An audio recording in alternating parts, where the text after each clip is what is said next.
One that I'm particularly fascinated by, and actually I think we would almost have to say that this would be a first-generation neuroplastician, would be Feldenkrais. Can you talk a little bit about Feldenkrais and his work? Okay.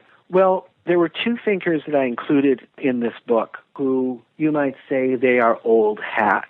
But I actually think that these are people who did absolutely remarkable things in the age before brain plasticity was accepted and therefore were not understood. Some people have heard of the Feldenkrais technique, which is a movement-based technique, and they think that what it is it's something for sore necks and aching backs. But Feldenkrais actually worked with a number of severely brain-damaged people. And I talk about his work in detail with a woman who had a stroke and a reading problem, and a girl who was born with cerebellar hypoplasia, which in her case basically de facto meant that she was missing a third of her cerebellum. It just was not functioning. It wasn't there to function. And I'll get back to that in a second.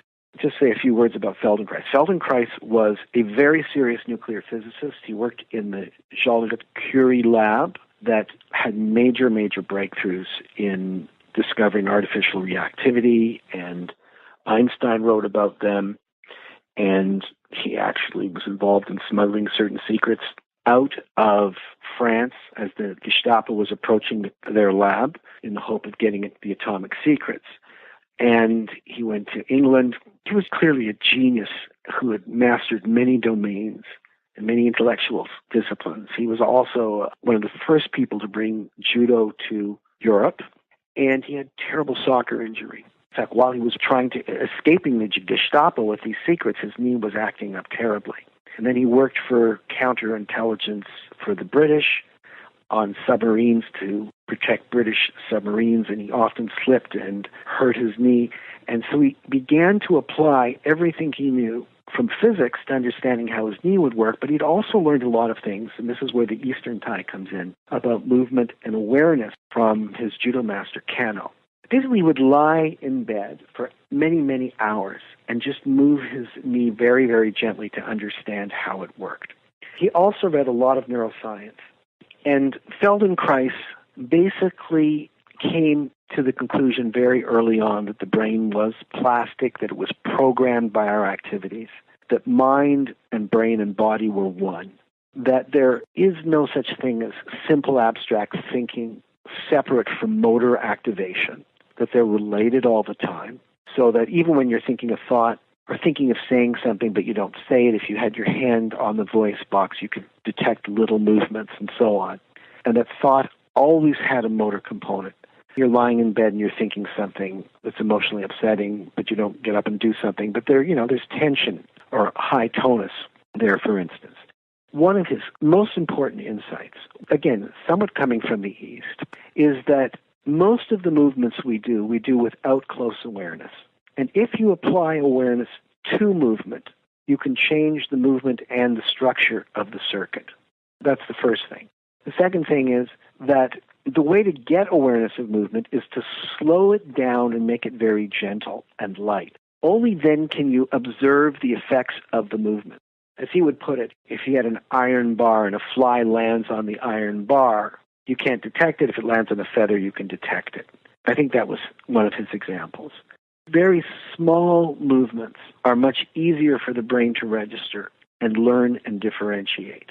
Now, many people would come to him, for instance, with problems in spasticity. He'd see people with cerebral palsy and so on and so forth. A lot of kids who have developmental problems with special needs, for instance, do something called toe walking because their calves are so tight, or their adductors are very tight, so they can't separate their knees.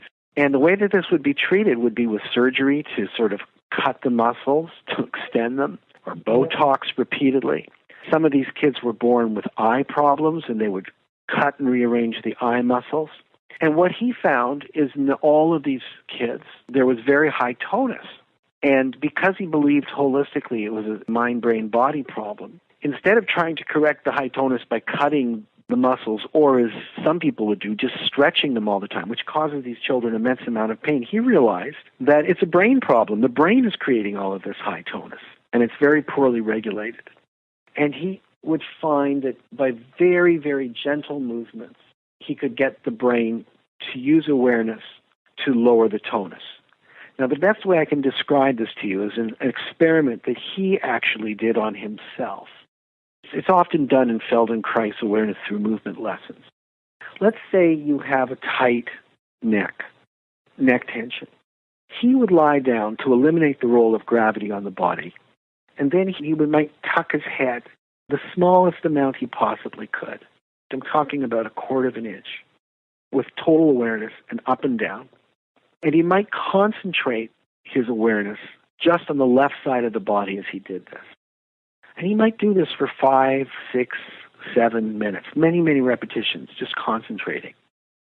And just through the awareness, over the time, he would find that his entire left side of his body would release and work with ease. Now, it's very, very interesting. This is not simply putting yourself into a parasympathetic state of relaxation, because the right side wouldn't release because you weren't casting the light of awareness on the right side. To use a more sort of neuroscientific language, he was basically saying, we have these sensory motor loops, and they work together. And we've been thinking them as though they're radically separate. So this is more holistic. And in fact, most people do not know this, but there actually are some sensory cells in the motor cortex. I learned this from Corporeità, who's a neurosurgeon. But you don't even need them to be physically situated there to understand that the circuit works holistically. And the sensory part of the circuit is designed always to help us know, how the movement is going.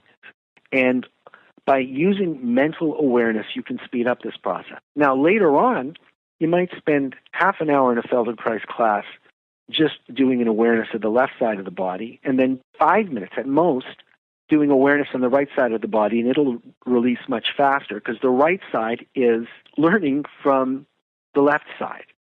Feldenkrais would say, the right side is not learning from me, it's learning from your left side.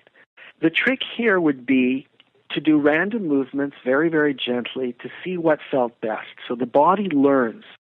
I love massage, but it's very different from going to massage and kneading the body or pressing acupressure spots, and it's very, very different from physiotherapy.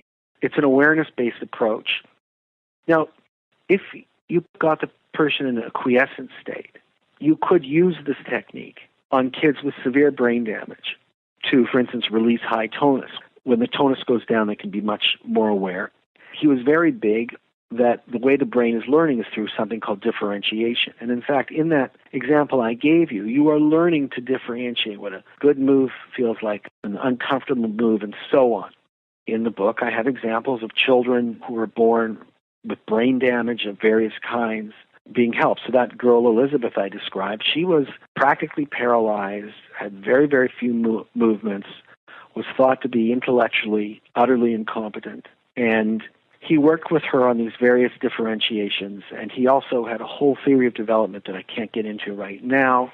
But instead of trying to get her to do the things that everyone else wanted her to do, he got her to do the things that were appropriate for development. Make a long story short, she did advance. At one point, when the parents were completely distressed with this child who was practically immobile, he said she will dance at her wedding. And over the years, he worked with her. She did work with a couple of other therapists, most notably Anat Baniel, and I believe a woman named Ruthie Alon had some work with her as well. And she did dance at her wedding. And she got 2 graduate degrees. And she spends her time reading Tolstoy and Shakespeare and so on and so forth. So this would be a movement-based intervention combined with thought and awareness that was helpful.